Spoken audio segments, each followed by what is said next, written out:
Rich dad and poor dad एक ऐसा किताब है जिसमें हमें बताया जाता है कि हम अमीर कैसे बन सकते हैं, हमें अमीर बनने के लिए क्या क्या करना चाहिए। फ्रेंड्स, वीडियो में आगे जाने से पहले मैं आपको बता दूं कि ये किताब सिर्फ एक किताब ही नहीं है बल्कि एक एक्सप्रेशन भरा किताब है। तभी तो सारे सफल लोग इस किताब को पढ़ते हैं और दूसरे लोगों को भी पढ़ने के लिए एडवाइस देते हैं। तो आज मैं इस किताब का छोटा सा हिस्सा शेयर करने वाला हूँ। तो चलिए शुरू करते हैं। Introduction of the book. इस किताब के राइटर रॉबर्ट कियोसाकी हैं। उनके पिताजी एक गवर्नमेंट जॉब करते थे जिसके कारण वो उन्हें पुअर डैड कहकर पुकारते थे और उनका दोस्त है माइक। रॉबर्ट कियोसाकी माइक के पिता को रिच डैड कहते थे। तो चलिए शुरू करते हैं लेसन 1। अमीर व्यक्ति कभी भी पैसे के लिए काम नहीं करता है, वो हमेशा कुछ नया सीखने के लिए काम करता है। लेकिन वही बात करें गरीब पीपल की तो हमेशा सिर्फ पैसे के लिए काम करता है, जिसके कारण वो हमेशा गरीब ही रह जाता है। गरीब लोग लोन पे घर, कार, धूमधाम से शादी ये सब करते हैं, यानी कि दिखावे की चीज करते हैं। लेकिन वही अमीर व्यक्ति इन सारी चीजों से दूर रहता है। वो जितना हो सके लोन को इग्नोरेंस करता है और वो दिखावे के लिए नहीं बल्कि असल में अमीर होता है और वह अपना अमीरी वहाँ दिखाता है जहाँ सौदेबाजी चल रही होती है।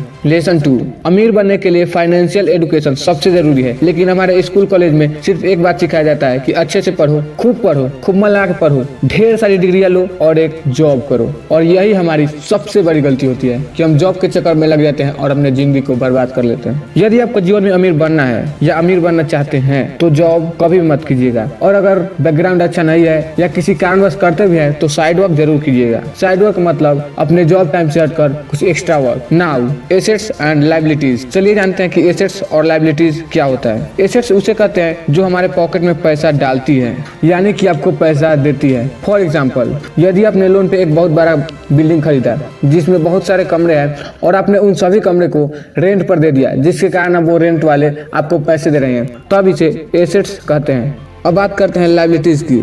तो इसका मतलब होता है पैसा निकालने वाला, यानी कि जो हमारे पॉकेट से पैसा निकालता है। फॉर एग्जांपल, यदि आपने लोन पे एक बहुत बड़ा बिल्डिंग खरीदा है और उसे अपने फैशन के लिए रखे हैं, तो जैसे ही आपका मंथली इनकम आएगा यानी कि सैलरी आएगा, वो मंथली आप चुपचाप से जाकर बैंक को दे दोगे जिससे आपने लोन लिया है। तो इसे कहते हैं लायबिलिटीज, यानी कि आपका मंथली आएगा और कोई लेकर चला जाएगा। This is called liabilities. Lesson 3। Rich dad कहते हैं कि यदि आप जॉब कर रहे हैं तो सिर्फ जॉब पर ही आधारित नहीं रहे, यानी कि आप जॉब से फ्री हो रहे हैं तो कुछ साइड वर्क भी करें, अपना पर्सनल ड्यूटी भी करें, जिससे आपको अमीर बनने में आसानी होगा। क्योंकि अगर आप फुली जॉब पे डिपेंडेंट हैं तो अवश्य ही आप रेट रेस के हिस्सा बन कर रह जाएंगे। इसीलिए जॉब के साथ अपना कोई पर्सनल काम अवश्य करें, जो कि मैंने पहले ही आपको बता दिया है। क्योंकि ज्यादातर लोग खुद मेहनत करेंगे और दूसरों को अमीर बनाएंगे, बल्कि खुद अमीर नहीं बनेंगे। अपना मेहनत करते हैं और दूसरे को अमीर बनाते हैं, जो कि आपको बिल्कुल नहीं करना है। लेसन 4। अमीर लोग कभी भी पैसे के लिए काम नहीं करते हैं। ये बात मैंने आपको स्टार्टिंग में बताई थी। वे लोग सिर्फ सीखने के लिए काम करते हैं और जब वे लोग किसी काम को सीखकर एक्सपर्ट हो जाते हैं तब वही स्किल उन्हें अमीर बना देता है, यानी कि आपको स्किल डेवलप करना है। Lesson 5।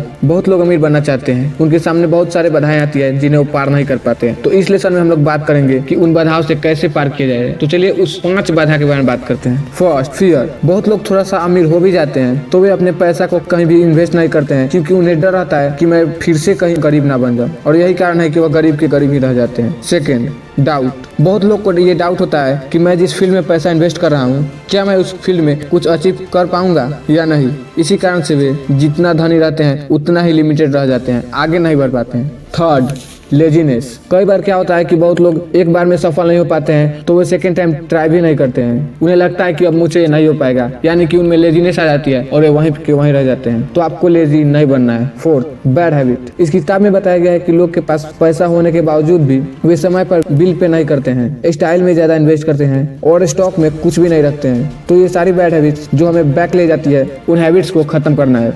Fifth and last, ego. Poor people हमेशा ईगो में रहता है, और ये बात मैंने भी एक्सपीरियंस किया है कि पुअर पीपल हमेशा ईगो में रहता है। यदि आपने उसे कुछ बोल दिया तो बोले मुझे ही क्यों बोला, क्या मैं उसे कम हूँ या मैं उसके लेवल का नहीं हूँ। बहुत सारे लोग सोचते हैं, तो मैं तो बोलूंगा कि आप पुअर पीपल के पास रहे ही नहीं। चलिए आगे बढ़ते हैं। वह कभी किसी से अपना आइडियाज शेयर नहीं करता है। उसे ये लगता है कि अगर मैं अपने आइडियाज को शेयर कर दूंगा तो अगला व्यक्ति उसी काम को करने लगेगा और मेरा धंधा चौपट हो जाएगा। लेकिन बात करें अमीर व्यक्ति की तो ऐसा बिल्कुल भी नहीं है। सारे अमीर पीपल एक साथ बैठकर अपने अपने आइडियाज को शेयर करते हैं और सभी मिलजुल कर एक साथ काम करते हैं, जिससे वे बहुत जल्दी और बहुत तेजी से ग्रो करते हैं। इसलिए अमीर बनना है तो ये सारे बातों पर विशेष केयर कीजिए। बस आज के लिए इतना ही। मिलते हैं नेक्स्ट टाइम किसी नेक्स्ट वीडियो के साथ। तब तक के लिए जय हिंद। और ऐसे ही मोटिवेशनल वीडियोस के लिए हमारे चैनल को सब्सक्राइब करें।